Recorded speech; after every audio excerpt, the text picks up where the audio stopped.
Bon, rapidement, comme vous êtes en train de le voir là, au truc là, comme vous le voyez à l'écran, vous avez la carte mère ou le motherboard.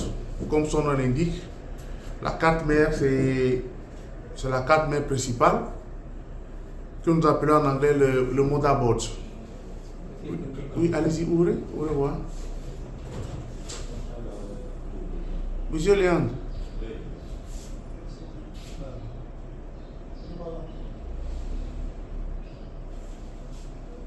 Monsieur Léandre.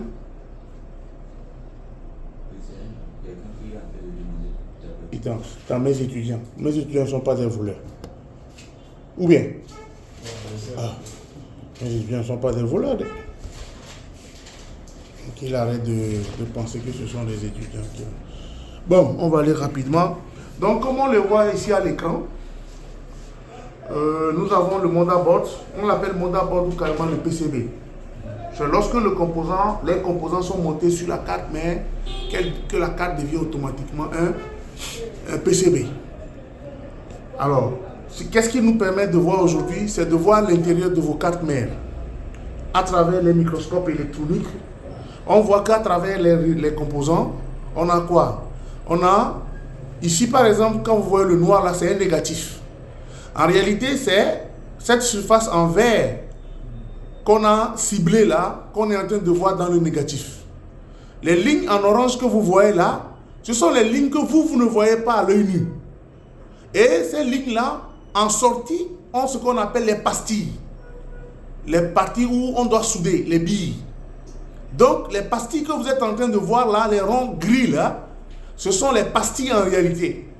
Maintenant, quand on zoome plus au niveau du microscope électronique, on voit un peu ce négatif là et vous voyez que c'est comme si c'était les négatifs d'un être humain, où on voit les os et tout ça. C'est pour vous dire un peu que, au niveau de votre PCB, c'est-à-dire la carte mère sur laquelle vos composants sont montés, en réalité, il y a plusieurs couches qui sont à l'intérieur. Voici un peu encore agrandi une partie de votre PCB, c'est-à-dire la carte elle-même de son aspect, de son aspect intérieur.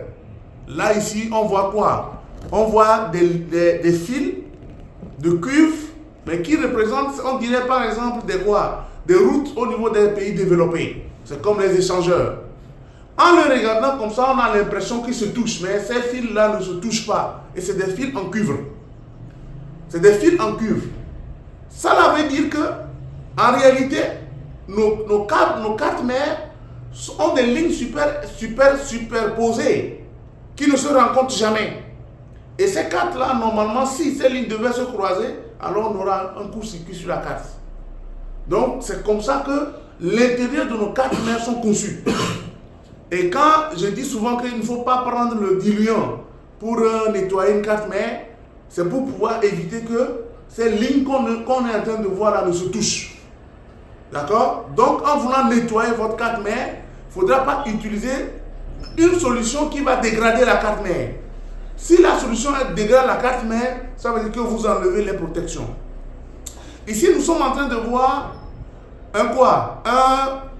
une caméra. D'accord? Voici un appareil photo ou bien une caméra qu'on a monté sur son port qui est ici. En réalité, nous devions avoir normalement des fils qui quittent la caméra pour aller où? Au niveau du circuit, l'interface qui gère les vidéos. Donc, si normalement on n'avait pas caché ces fils-là à l'intérieur de notre PCB, on allait avoir des fils comme ça qui pendent dans notre carte. Mais les fils que vous êtes en train de voir ici, là, ce sont des fils en réalité qui sont où? Qui sont dans le PCB lui-même. Donc, le port de notre caméra est superment lié, d'accord, à l'intérieur même de la carte pour aller vers le circuit interface de la lumière, de la vidéo. Voici un aperçu de la carte mère. Sur la carte mère, notre PCB, on a deux parties. On a ce qu'on appelle le top layer, le voici ici, et nous avons le bottom layer, c'est-à-dire la partie supérieure et une partie inférieure. Entre les deux parties en vert là que vous voyez, quand vous prenez un PCB, la carte mère que vous venez d'étudier tout à l'heure, C'est là où ici nous avons les composants. C'est-à-dire que c'est sur le top layer et sur le bottom layer que nous avons nos composants. Mais toute cette partie-là qu'on est en train de voir, nous on ne le voit pas. On ne le voit pas, on ne sait pas. Donc ici, voici par exemple un trou dans lequel l'étain va couler.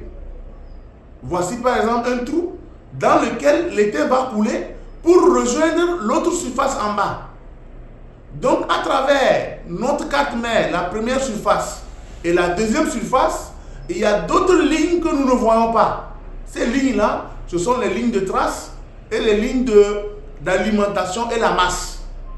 En grosso modo, dans un PCB ou bien sur un smartphone, on a deux signaux distinctifs. Nous avons les signaux que nous appelons les signaux d'alimentation et nous avons les signaux des données. Donc sur un appareil électronique, on a deux signaux. Les signaux qui font fonctionner l'appareil, c'est-à-dire l'alimentation, et qui fait alimenter les composants pour fonctionner parce qu'ils sont alimentés en courant et en tension. Et nous avons maintenant des lignes qui doivent amener les signaux. Quels sont ces signaux-là? Ce sont les signaux audio, les données et ensuite les vidéos. C'est ce que nous allons appeler les signaltrices. Ce sont les lignes de signal qui vont venir vers l'appareil que l'appareil va exploiter. Donc on aura le power qui est la ligne positive, le ground qui va servir de masse, et nous avons ensuite maintenant les autres lignes qui vont nous amener les autres signaux pour que notre appareil puisse les convertir pour avoir un signal. D'accord? Ensuite maintenant, en regardant un peu notre PCB, voici un peu en réalité comment est-ce qu'il est constitué. Tout à l'heure, j'ai parlé de quoi? J'ai parlé de top layer et du bottom layer. Voici la partie cuivrée que vous avez, que vous voyez. C'est sur cette partie cuivrée-là qu'on a mis les composants.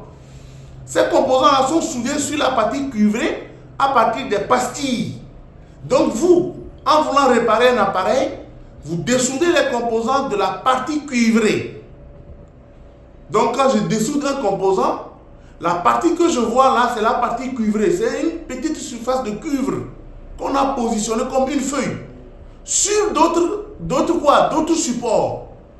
Ici, nous avons le vert, le bleu, le rouge, qui, en réalité, comme vous le voyez, représente pour chacun un travail. La partie cuivrée va supporter les composants. Les parties bleues vont représenter autre chose, c'est-à-dire, ça peut être des isolants. Parce que, entre la partie cuivrée et cette ligne qui est rouge là, c'est la ligne positive. Donc si on laissait le métal toucher à la ligne positive sans isolant, vous imaginez ce que ça peut donner. Si ici également on laisse la masse, donc comme vous le voyez, les plaquettes vertes là, ce sont les plaquettes de la masse. C'est ce qu'on appelle le ground. Les parties rouges là, la partie rouge, il n'y a qu'une seule. Et dans notre domaine, on va l'appeler les lignes primaires. C'est les premières lignes, le V-boss. C'est les lignes qui viennent alimenter vos composants. Sur une carte mère, on n'a qu'une seule ligne d'alimentation, c'est le plus. Et cette ligne d'alimentation doit être unique, elle ne doit pas être dispersée. Donc, sur le PCB, on a une surface qui uniquement est positive et une autre surface qui est négative. On va les relier pour pouvoir créer des lignes de conduction. Donc, à travers ces deux cartes-là, on aura maintenant ce qu'on appelle des isolants. Ce sont eux qui vont protéger notre carte mère pour éviter qu'il y ait de court-circuit. Donc, quand je regarde un peu la constitution de mon PCB, comme vous le voyez, j'ai la partie composant montée sur une partie cuivrée qui après a une petite couche de masse. Après la couche de masse, on a la couche positive. Après la couche positive, on a après une ligne négative, une ligne positive, une ligne négative. D'accord? Une ligne positive et une ligne négative.